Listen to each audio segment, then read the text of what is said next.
Well, all right, Ashley Jameson, welcome back to the program. I'm so happy to be here. Thank you for inviting me back. Yeah, so we've had you on before, and it's always good to have returning guests. And I'm excited about having a conversation with you today, especially about women who are wanting to overcome unwanted sexual behaviors. But before we get to that, I'd like you to just share a little bit about Pure Desire, the ministry that you work with, and just how you even got involved there at Pure Desire.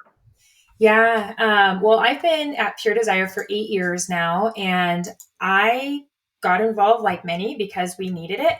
My husband joined one of the first men's groups, the Pure Desire men's group, 7 Pillars of Freedom, at our church. And from that, I was kind of like, am I the only wife here that needs help through betrayal? And so I started knocking around and knocking on doors. And my pastor said, we don't have anybody to run the women's group. So why don't you do that? And so I started running groups, and fast forward a year, I ended up um, joining staff at Pure Desire and speaking and writing and just trying to be that voice.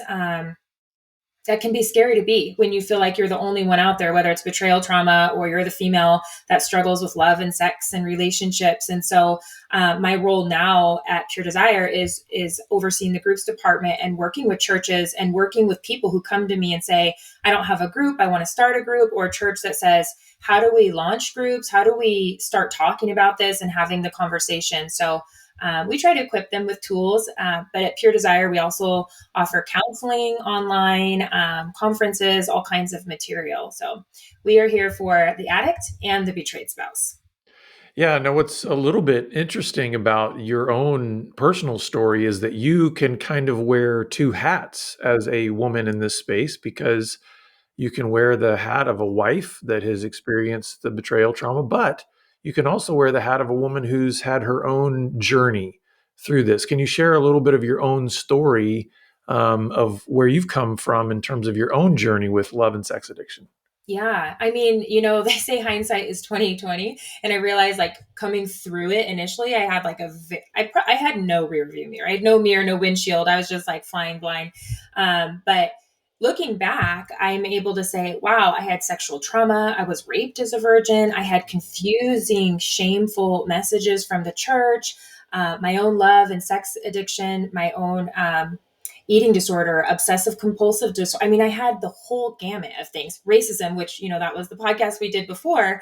And I was one of those Christians that's like, that's all in the past. I'm in this healthy marriage. I'm quoting healthy marriage, and Jesus took care of all of that. Like, it passes past, and not realizing how I had just stuffed down some of those sexual things, and it was coming out in control issues, hypervigilance, eating, shopping, and other kind of Christian, okay, gray areas.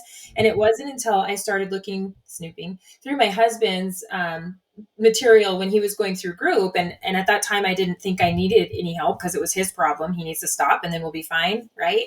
I was looking through it, and I remember texting my sister going, why does this addict material apply to me? So it's like, oh my goodness. I just kept reading through it and going, this really applies. And then so when I started running the betrayal and beyond groups at my church, I couldn't help but see the material through two lenses, through my betrayal. But I'm also like, I feel like I'm reading my own story in the addict material. And so after I finished Betrayal and Beyond, I then went through what we used to use, which was called 8 Pillars of Freedom for women with love and sex addiction. And then as my coworker Heather and I, we traveled so much together, and we kind of tallied that we had maybe talked to over 2,000 women in our women's groups Q&A, where we let them ask anything, and we realized we need to cast a bigger net, because not every woman says, "Oh, I'm a love and sex addict." They don't realize that escaping to their romance novels or masturbating compulsively without thinking of porn, or not enjoying sex in their marriage, but then having affair, they're not self-identifying as love and sex addicts. And so we realize we need to cast this net of women. If you have any challenges in love, sex, or relationship, no matter what that looks like, this group is for you. And then we're all going to have, different ways how that comes out, but we're going to get to the core of why we're reaching for relationship in those ways. And so that's where we developed our newer curriculum called Unraveled, Managing Love, Sex, and Relationships for Women.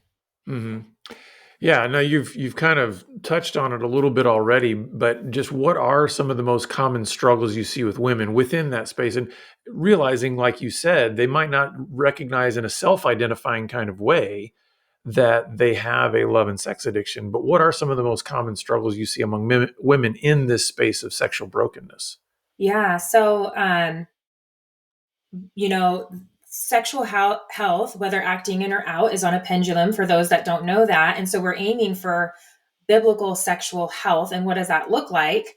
And on this end, it could be having affairs, addicted to relationships. So I always need to have a boyfriend, even if it's unhealthy, unable to leave a very toxic relationship. Um, for me, it was crossing my moral boundaries, my physical and moral boundaries, because I wasn't really a sex addict. I was a love addict who was willing to do anything sexually in order to keep my relationship or avoid rejection. Um, Also, my eating disorder played a part in that because I had severe body dysmorphia of if I could look like the girls on the porn videos, if I could look like the girl he left me for, then I'll be more desirable. I'll be more wanted. There came a power play in there when I was raped as a virgin at 15. I loved the Lord, but I didn't have anybody to show me what being a messy human being and loving the Lord looked like. So when that happened, it was kind of this collision point of one, I'm not ever going to be good enough for a Christian husband. Like I've ruined the only thing I had to offer in marriage. All I heard was purity, purity. Take my purity ring off. And and the other part was, um, wow, somebody likes me. Somebody found me attractive. So it was a very confusing message for me. And it really started this cycle. And then on the other end, you can have women who are deathly afraid of intimacy or getting close. And so they want a relationship, but when it comes close, they self sabotage or um, they have a hard time interacting with people. So they do things, let's say, on a web camera, because that's like you can distance yourself, or they escape in romance novels. Watching these movies and romance novels are safer. Or what we see sometimes is they engage in same sex relationships because girls are safer. If boys were taught they're bad, they're dirty, they're going to take advantage of you, we have some of those messages. And so, um, more of the approach, like I worked in a doctor's office. So instead of saying, hey, women, do you have, hepatitis C? I worked in a hepatitis office. Um, we need to say, do you have stomach pain? Do you have swelling? Like we need to help people see their behaviors and then draw them in that way. Yeah. So, we are living in a culture, obviously, that has just been hypersexualized, right? How much of what you were seeing in some of what the women are struggling with is coming through the bombardment of messaging that happens through various types of media? Oh, so much. I mean, when I work with my young gals or like my teenage girls, or even older gals, social media is rough because you not only see everybody's fantasy relationship. And so if your relationship isn't good, you're seeing that relationship. You're seeing exes maybe that you went to high school with and wondering what your life would be like if you would have gone down that route.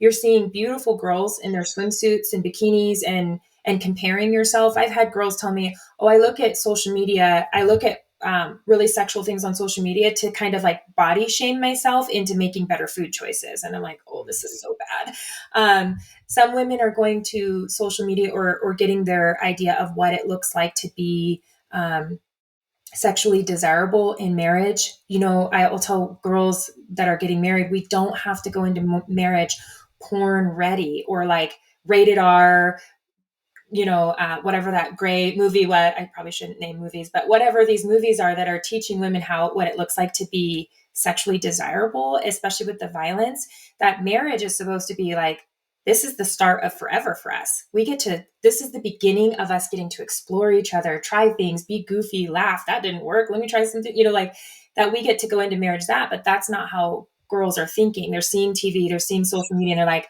I need to be extremely desirable and I need to do these things. And There's then, like a perfection model to all yes, of that, right? completely. Yeah.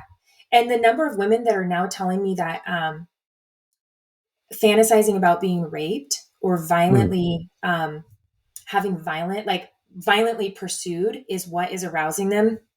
That goes hand in hand with our porn. Like rape porn is one of the most searched porns now, and women are seeing this. They're seeing it on movies where guys are aggressive and throwing them down, and I've seen a higher number of women in my groups, both the betrayed groups and the female addict groups, saying, why am I aroused by violent sexual acts?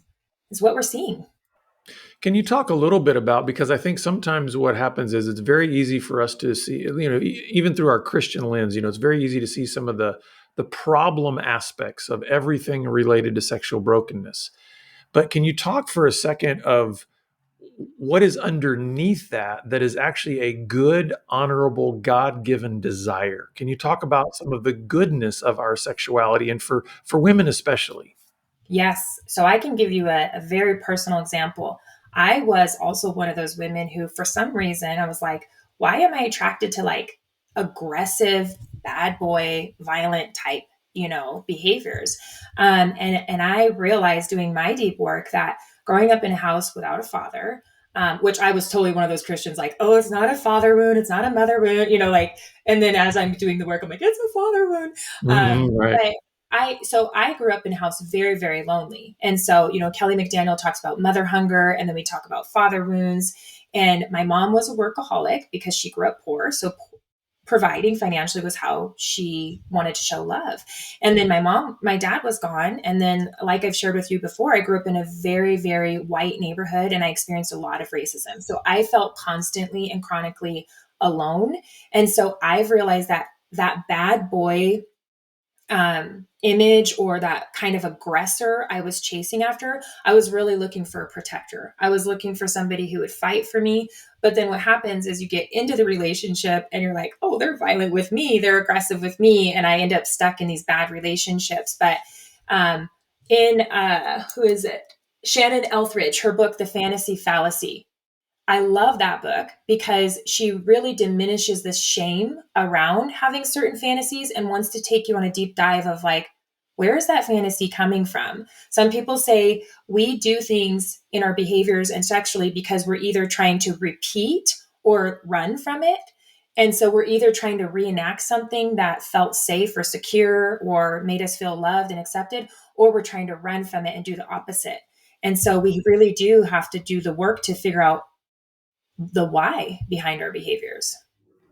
And how hard do you think it is for, I mean, I think of what you're even talking about now as potentially being an obstacle for a lot of women who are maybe even wanting to go on this journey of saying, I don't want to do these things anymore, is an obstacle of being able to even see their sexuality as something that is good. Can you talk about what it takes to go from this one lens that sees it through either violence or aggression or just a way to kind of get what you want, or it's the only, quote unquote tool that I have to try to get love? Can you talk about what does it take to go from that way of thinking around sexuality to a place that it's actually beautiful and good and life-giving?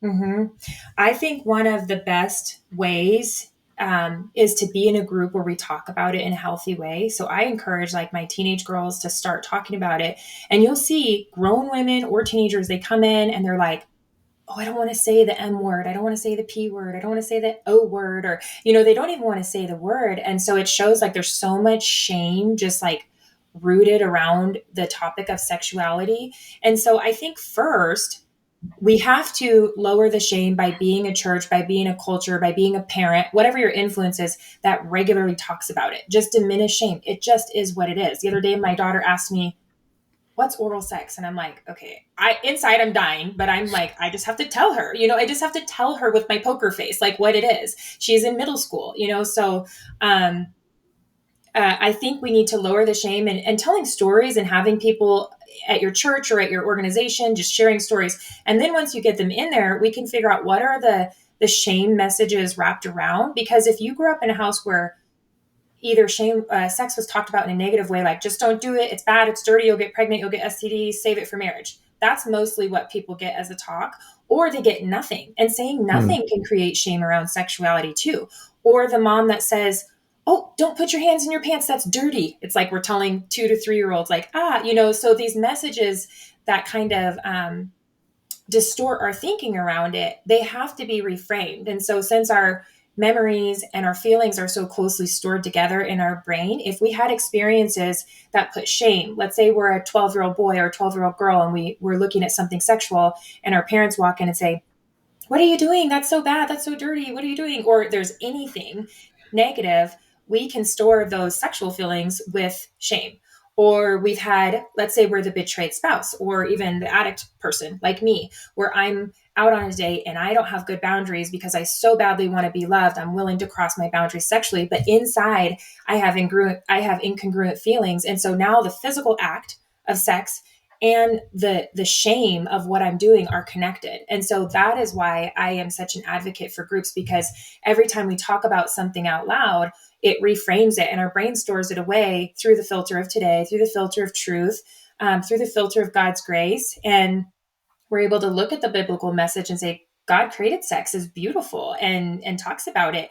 And so it's really about, I think, processing some of those, going back to process where we picked up distorted beliefs around the beautiful gift that God gave us, and working through them and reframing them and identifying that was a lie, that was a Mhm. mistake. And that takes time. Yeah. Now I'm imagining there's some women that are listening that they might be at all various stages of their own journey. Some of them, this may be the first time they've ever heard some of the things you're talking about, and they're recognizing I kind of fit into this category of somebody that's got brokenness in the area, this area. There may be some women that are they might be years into their own journey, and yet there's still more to learn and grow. What are some of the most common maybe hurdles that can sometimes trip up women on this journey of trying to really live into sexual integrity and living a life where they're not bound by some of these old shame lies or just old patterns of behavior? What are some of the hurdles that this journey can present to them? Hmm.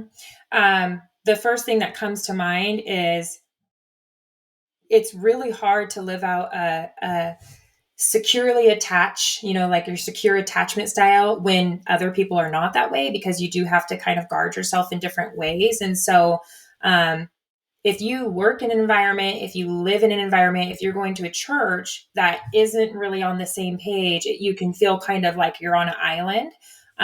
Because how do I live this healthy, balanced view of sexuality where we can talk about it openly if I'm with somebody who maybe hasn't done that work or isn't there and may interpret it different, or may interpret it as, okay, she's an open book, let's go, or whatever. Or on the opposite end of, we really shouldn't be having those discussions in church, and we really shouldn't be integrating psychology with biblical truth, and it's black and white and yes or no.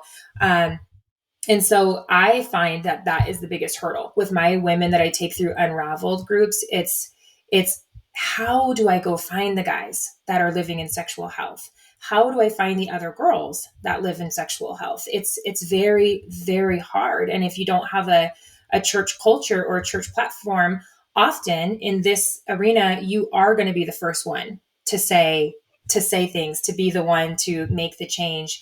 And honestly, that's the reality of where we're at. I think with the church is that you see it slowly changing, but for women who are the ones that are struggling, I think it's becoming more of a thing recently where we're opening up and talking about it. And young females are the fastest growing demographic for pornography. And so it's kind of new territory. Well, let's talk a little bit about the benefits. Why is it worth it to do this thing where you may have to be first? You might have to, you know, go first. You might have to actually, break down some barriers but why is it worth it rather than staying in a hidden place, staying in your shame, staying in the old pattern? Can you talk about some of the benefits of going on this long journey to a place of wholeness and healing? Yeah.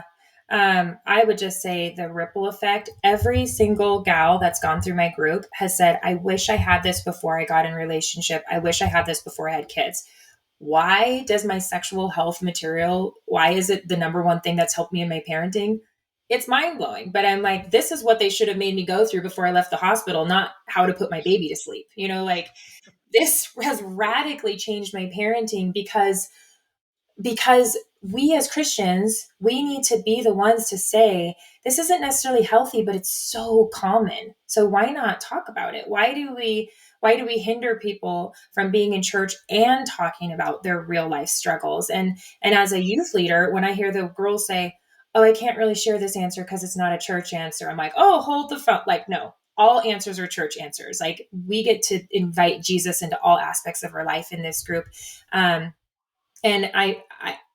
it's hard to explain if you haven't experienced it, but I can promise whoever's listening, after overseeing groups and women for 8 years, that I almost never hear from a woman that they wish they didn't do this, because what it does is it gives you freedom. So if you're somebody like me, let's say you're struggling with white knuckling it or binge purge cycle. So I wasn't like a crazy person out there every weekend, like working the streets or anything. I was in church, I was serving, but every year or so I would fall off the bandwagon. So you wouldn't notice, if you saw me. And so if you're a woman who's struggling with masturbation or struggling in these areas and you're white knuckling it, you have no idea what kind of freedom there is until you've experienced it. When you finally are free from those chains, it's like, instead of going to, let's say, church or seminary to learn where your purpose is, your purpose just starts overflowing. That God heals you in your most deepest, darkest, shameful areas. I say it's like you have a superpower. There's no more shame holding you back, and you are completely open and available for whatever opportunities God has for you. And that's probably the biggest thing I hear is there's not only mental freedom and physical freedom, but there's a spiritual freedom that God knows me fully, that others know me fully, and there's no shame holding me back from anything, any opportunity that comes my way.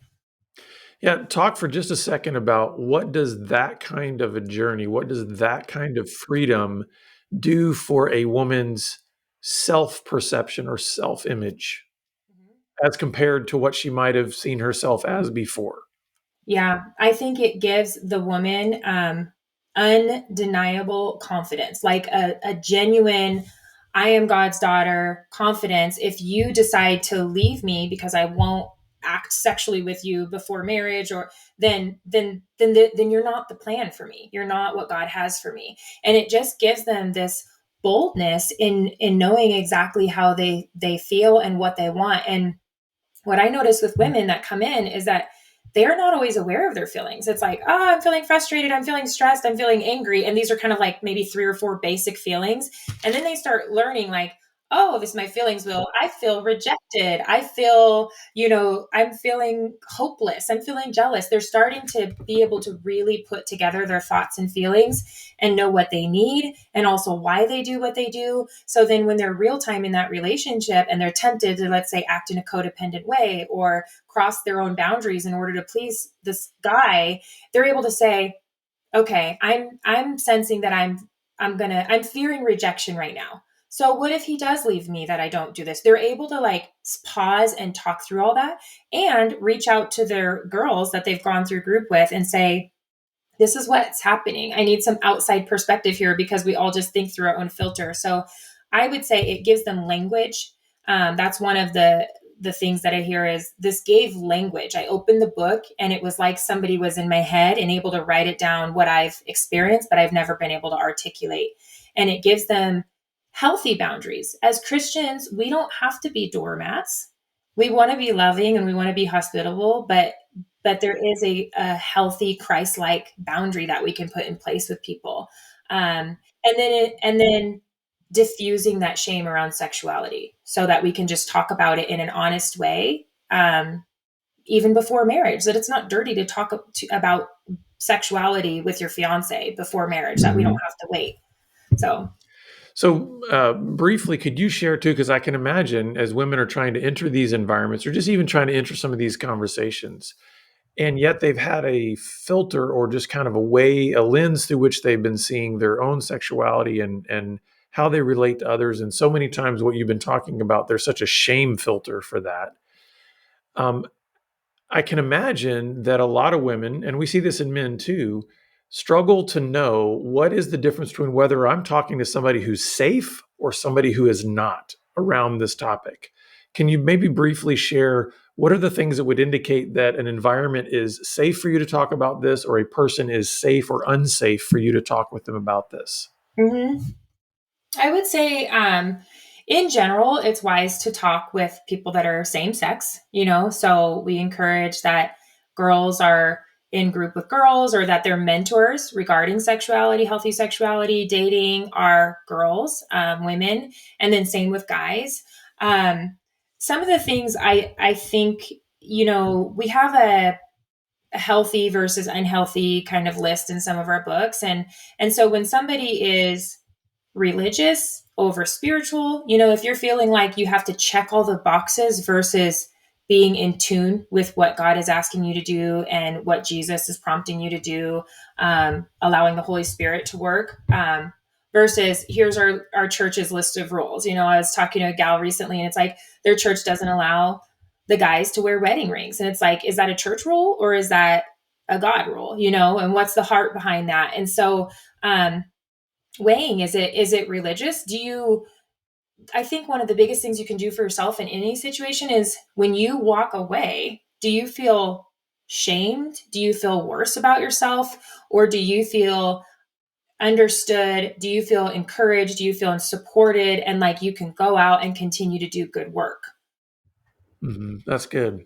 Well, what are some resources that you all offer for women specifically who are wanting to get on this journey at Pure Desire? Um, well, we have online groups. We have a kit called Unraveled, and that's managing love, sex, and relationships. And so you can buy that kit and go through it on your own. You can go to our map and you can find a local church in your area. You put your zip code in, and it will say if we have any groups within, 100-mile radius. You can go to the join a group page and you can join an online group. A lot of women like that because it's anonymous, especially if it's something that's really shameful for them. And so that's our Unravel group. We have counseling. We have clinicians that are experienced in women who struggle with love, sex, or relationship issues.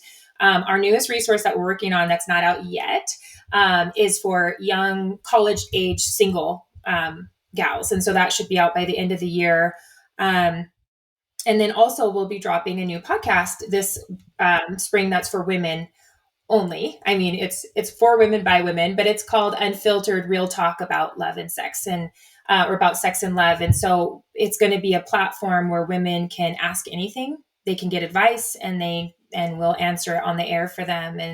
And we really just that's our heart, is just wherever you're at, anywhere you're at, there's a starting place. And so if you're not sure what your starting place is and you're hearing this, you're like, I want to start somewhere, but that all sounds too scary.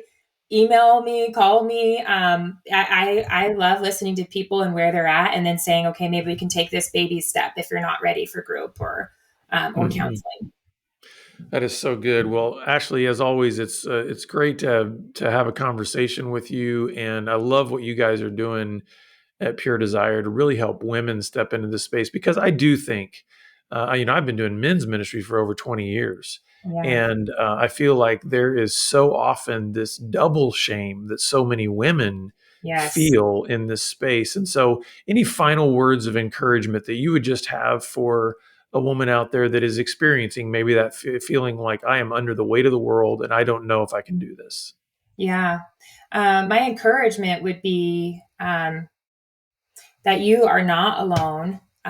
You are very, very loved, and you are not the only one going through this. There's a whole bunch of women out there that love Jesus and have struggled in this area or are struggling, and really understand where you're at. So I would just encourage that woman to take a next step. The worst thing we can do for ourselves is to just keep it all stuffed in and feel like it will go away.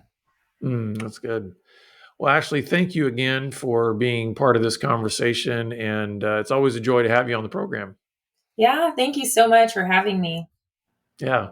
Well, listeners and viewers, we are going to put a lot of stuff in the show notes about what Ashley's been talking about and link you to all of those various resources. We want to help you take your next best step to wholeness in Christ. And that's what we are here to help you do. And so please reach out to us. And we look forward to seeing you back here again next time on the Pure Sex Radio program. Take care.